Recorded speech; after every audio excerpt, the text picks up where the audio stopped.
Yan, Kapos Tarlac Project. Part 16. So, Dominican Hill Subdivision.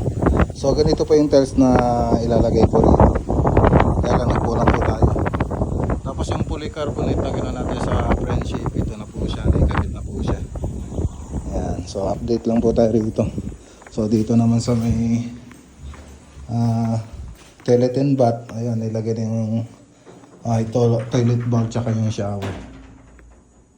Okay. So yung lavatory na lang yung wala pa dyan.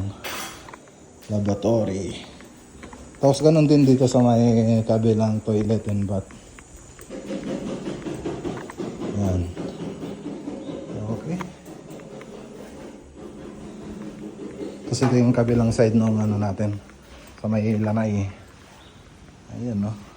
So naka-polycarbonate din po siya. So nag-waterproofing din po tayo dyan. Bago tayo nag-tiles. Tapos yung mga security grills natin, ayan, nailagay na. So kompleto na lahat yan. Kulay puti. Tubular. Tapos dito sa may baba, doon sa may natin, sa may dirty kitchen, nakapagbubong na tayo, kaya lang yung gutter hindi pa dumating. Ayan, so may gutter pa po dyan. Tapos yung flashing smoke na stainless. Tapos dito sa may harap, sa may terrace, so ito na po siya.